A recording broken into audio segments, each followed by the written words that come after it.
Hello, everyone. How are you doing today? It's April 28th, 2020, 7:38 p.m. I'm here to talk about social distancing. Now, if you don't know about the COVID-19 coronavirus, then where have you been? Where you been all this time? Basically, I just want to say that I'm tired of social distancing. I'm really getting ready to get into some social closeness. I'm ready to hug and kiss and all the other things that come along. I noticed that I saw on Facebook that the movie theater will be closed until like midsummer. That's gonna suck, especially for all you movie lovers out there. And I'm definitely a movie lover. I'm definitely fire stick ready. So I recently watched this morning the new Mortal Kombat movie it's called Mortal Kombat Scorpion's Revenge. It's definitely a good movie. It's like in the first 3 minutes of the movie, there's bloodshed, and if you didn't know the storyline for Mortal Kombat with Scorpion and Sub-Zero, they're mortal enemies. They're like different clans, I guess is what it's called. And Scorpion, he's out in the woods with his son, and he returns to his village only to find out that Sub-Zero's clan has come through and basically murdered the whole village. Like, oh my God. And he goes to find, I guess, his wife and his child's mother, and she's dead in a pool of blood. Like, oh my God, it is very graphic. I love that. I love it. I'm tired of a lot of PG-13 stuff, so this is definitely, like I say, it's graphic, so it's probably rated R or PG or whatever. Whatever a Call of Duty or Mortal Kombat the video game, MA-17 maybe, whatever. So, like I say, and I'll say this: Scorpion is a beast. He comes through and fights the whole clan, killing majority of them, almost all of them, down to the point where it's him and Sub-Zero, and Sub-Zero freezes him, and he's still coming at him until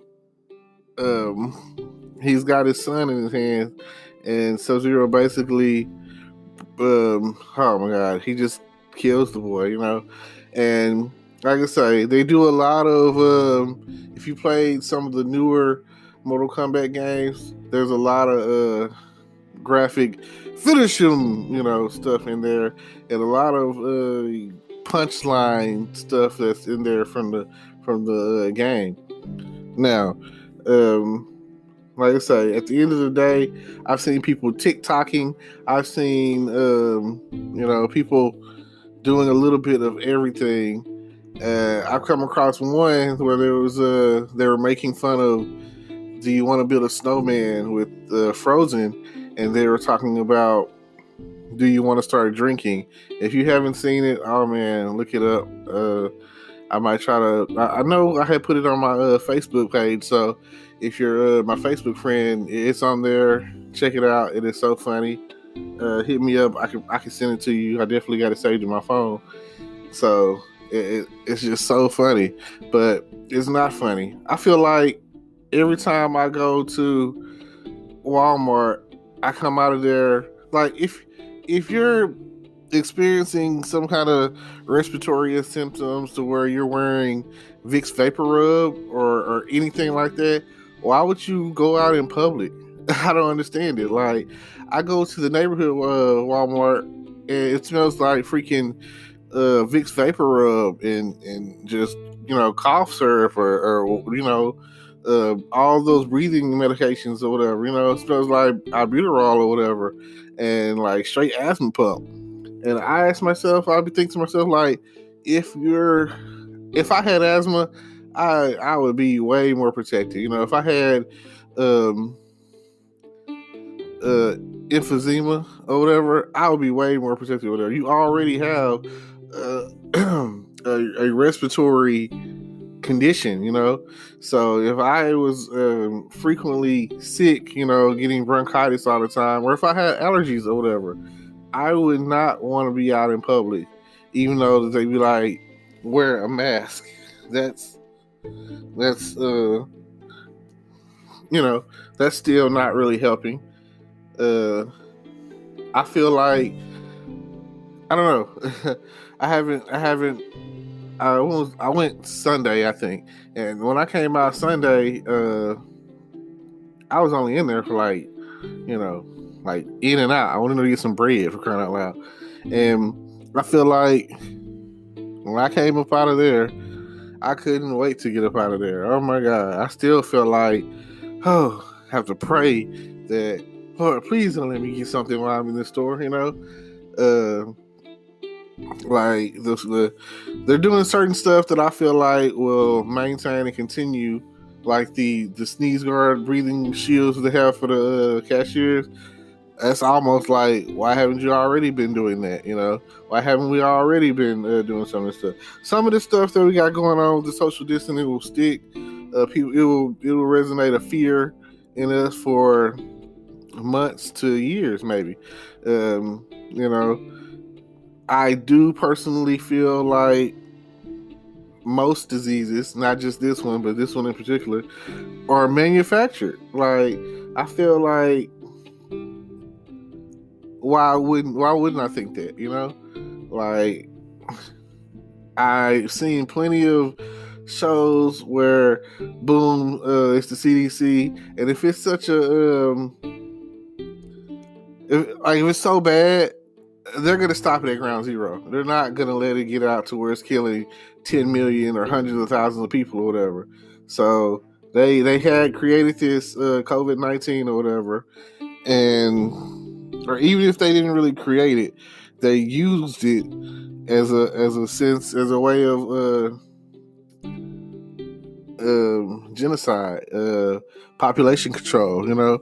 I personally feel that. I feel like they let this thing become an outbreak, and they were like, because you see all the politicians and stuff, they went like basically on the ground, got to have a working government, so with that being the case, like, you never know what's going to happen. So you got to have, I mean, even with Donald Trump, he was saying stuff that was no way it could have been true, or it was no way that he's this dumb, Like, I don't know if it's a Republican thing, but they never have a straightforward answer. They never have anything that they release to the public that's like worth any kind of anything. Like, even I've been around as far as back as I can go back, is like the Reagan administration, and again, they got caught. But plausible deniability or whatever. No, we didn't introduce cocaine and crack to the ghetto and use that money indirectly to finance a unsubstantiated war. Of course we didn't do that. Of course we weren't running guns back in the day. But then you have TV shows like Snowfall and movies like American Made that, based off true story, plain and simple. So let me see. What would you do if you knew the truth? I'm not really searching for the truth. I'm not a Men in Black guy. I'm not an X-Files kind of guy. I watch both of them, and I have to feel that somewhere down the line that we, like, something is being done is right about what's being done. I don't want to sit there and believe that everything that we do and everything that we've been doing is to hurt us. I mean, we could talk about certain events in time, like the Tuskegee Airmen testing and all that kind of stuff. But at this point, a lot of people probably wouldn't believe us. I don't even think they teach certain stuff in school anymore. I don't feel like they feel history is relevant.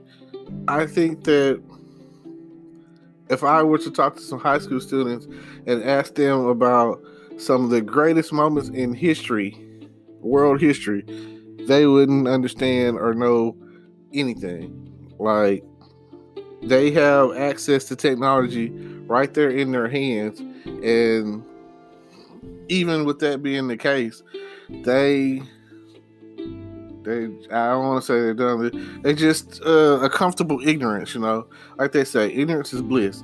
So when it comes down to it, if you just don't know better, you just won't do better.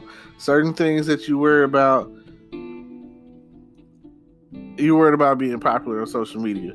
I got you. You worried about being bullied at school. I understand that.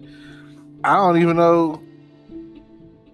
Was like I hear about people killing themselves over bullying situations, and I always have to wonder, like, is this a thing? Like, was it so bad when we were in school?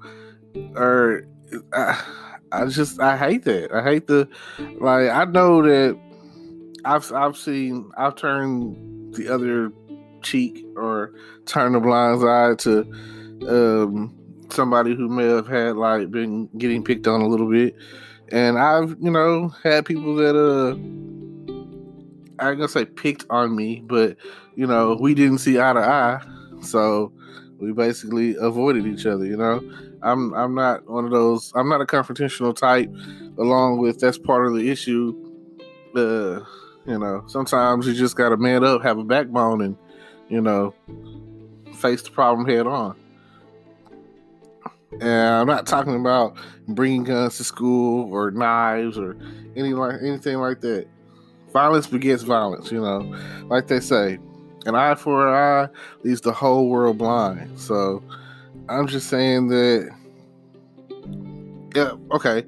An example I could use is Back to the Future. When he went back in time and changed his whole, family history, basically look how the effects were rippled through time to where how they raised their children, how they thought, the confidence or whatever.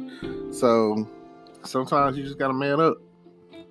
Now, this whole social distancing thing, it's horrible. Like, who do you trust to be around?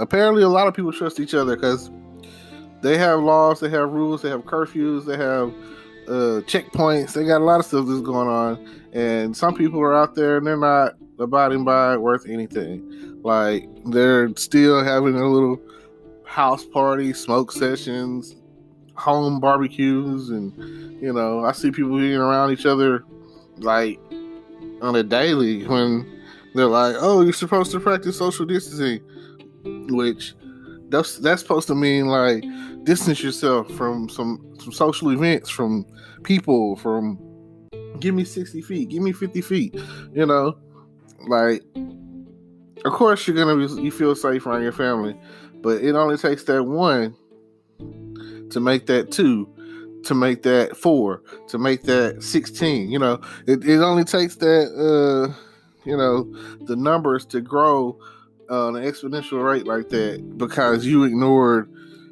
the influence of social distancing. And I'll start by saying I've been pretty much been home majority of the time. I mean, I get out, like they say, for essentials, food. For some reason, everybody's been a rush on toilet paper, but mainly food and other, I guess, household products, cleaning, whatever. Now, I'd like to say this. They're getting ready to open Texas back up on May 1st, hopefully. Hopefully, you won't rush off and be like, oh, man, we're good. The mall's open, hey. Or wherever else people go. And you'll be smart about it, and you'll ease your way back into society and productivity, and try to take your time and be like, this is what I'm going to do. So with that being said, take your time and be safe, and make sure you're 100% sure that you do not have the coronavirus, COVID-19, because that's not something that you want to play with. I mean, I've come across people who told me they had it, and they say it takes like 14 days for it to process out your system or whatever. And my friend, she told me it was like having pneumonia. So, all right. Thank y'all. I appreciate y'all for listening. And don't forget to subscribe to my YouTube channel or any platform that I might have. Hit me up on Facebook, Instagram, whatever, And with that being said, thank you for tuning in. And that's my time.